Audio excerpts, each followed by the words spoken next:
इस गहन चर्चा में आपका स्वागत है। आज हम बात कर रहे हैं राजस्थान के जंगलों की।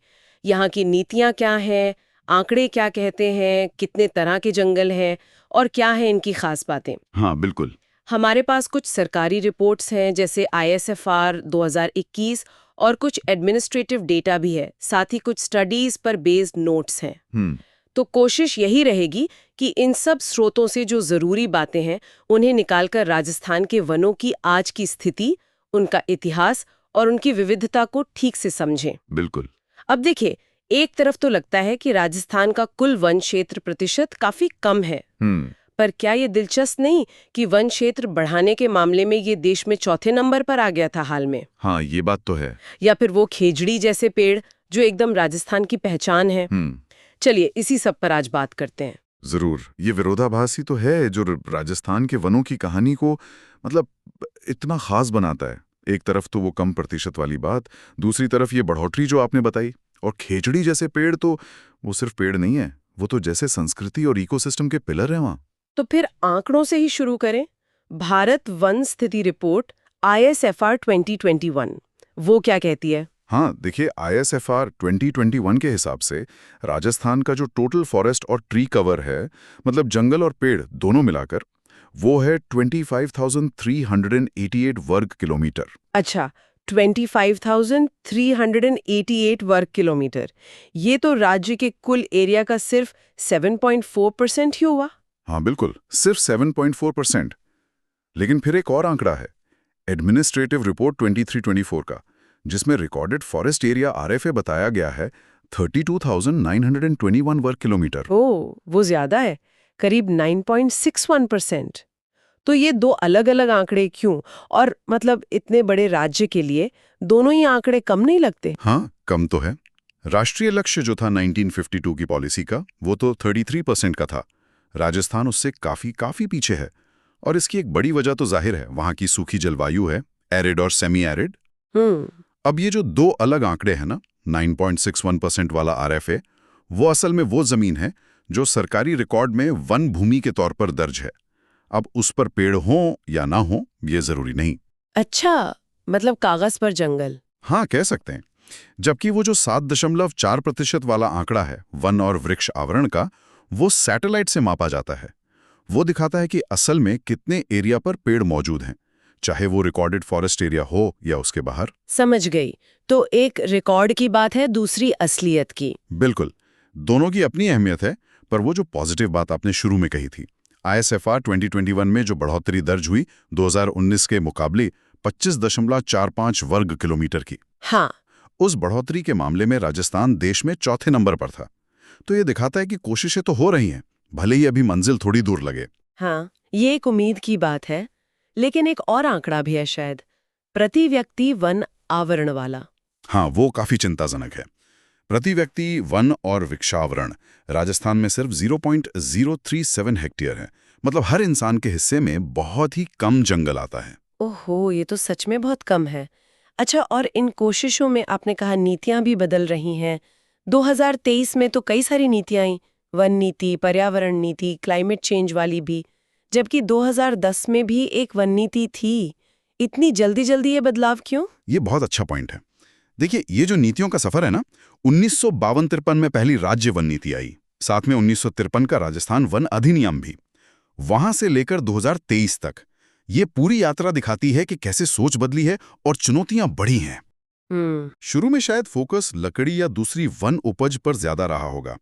फिर 1977 में वाइल्ड लाइफ प्रोटेक्शन एक्ट का असर आया, और अब 2010 और खासकर 2023 की जो नीतियां हैं, वो साफ बताती हैं कि फोकस अब बायोडाइवर्सिटी बचाने पर, क्लाइमेट चेंज के असर को कम करने पर और सस्टेनेबल मैनेजमेंट मतलब टिकाऊ प्रबंधन पर कहीं ज्यादा है। अच्छा। और ये नेशनल और इंटरनेशनल लक्ष्यों से भी जुड़ने की कोशिश है, जैसे कार्बन एमिशन कम करना, डेजर्टिफिकेशन रोकना। तो हाँ, चुनौतियां बढ़ी हैं, तो उनसे निपटने के तरीके भी इवॉल्व हो रहे हैं। समझ गई। अब अगर जमीन पर देखें तो ये जंगल पूरे राजस्थान में एक जैसे तो नहीं फैले होंगे। आपने उदयपुर का जिक्र किया था शुरू में, लगता है वहां स्थिति काफी बेहतर है। हाँ, उदयपुर तो मतलब एक स्टार परफॉर्मर है इस मामले में।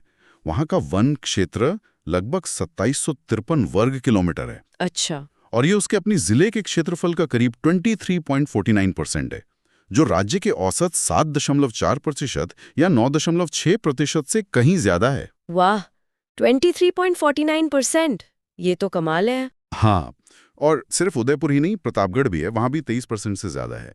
सिरोही में करीब 17.5% है। अलवर में भी अच्छा खासा एरिया है, लगभग 1200 वर्ग किलोमीटर। अच्छा, तो ये ज्यादातर दक्षिणी और दक्षिण पूर्वी जिले हुए, अरावली वाले। बिल्कुल सही।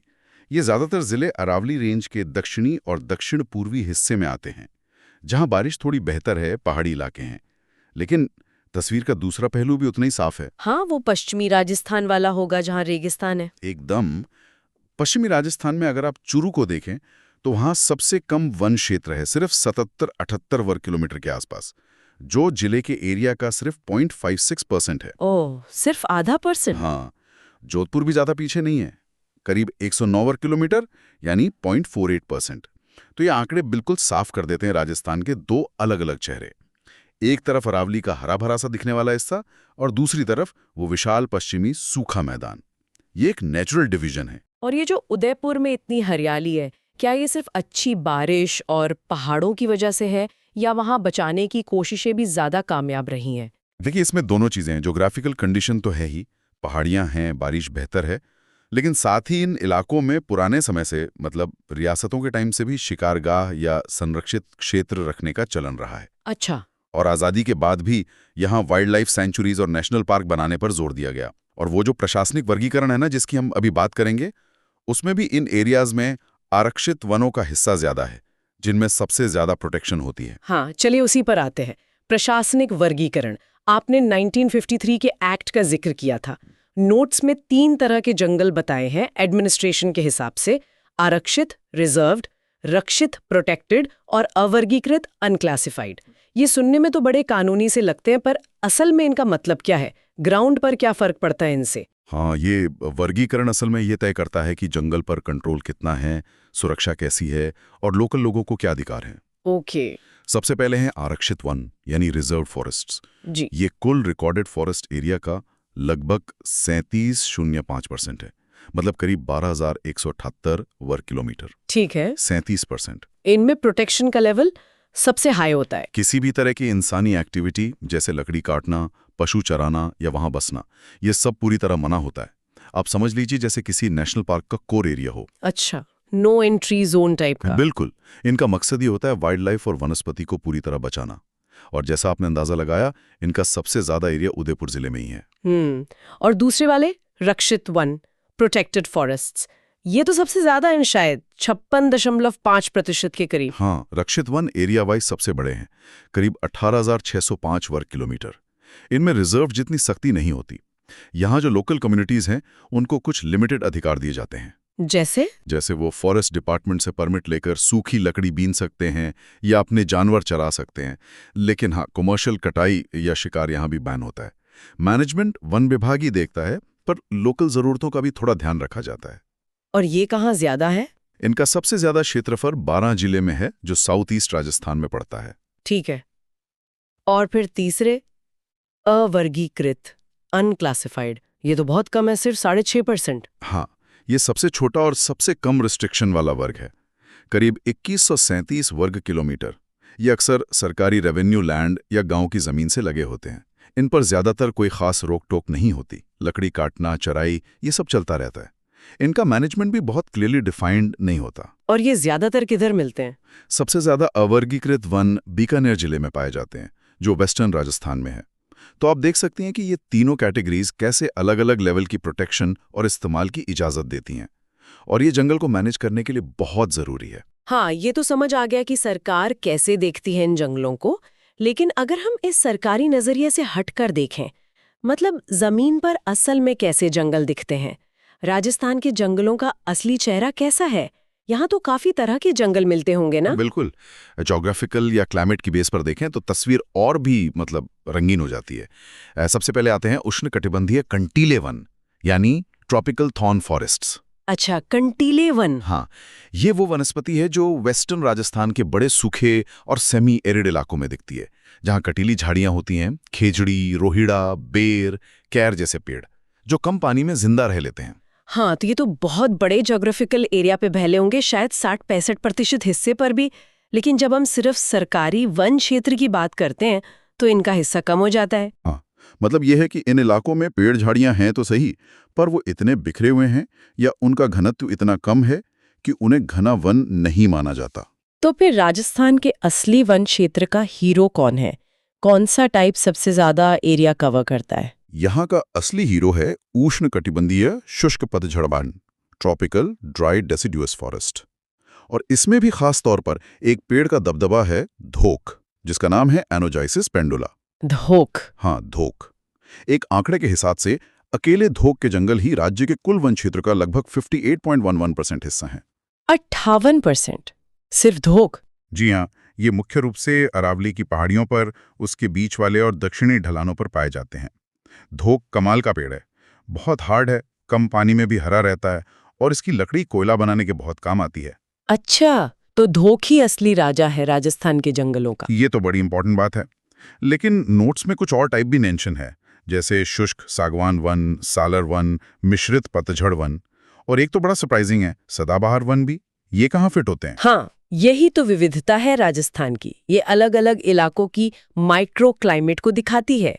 देखिए, एक है शुष्क सागवान वन, ड्राई टीक फॉरेस्ट्स।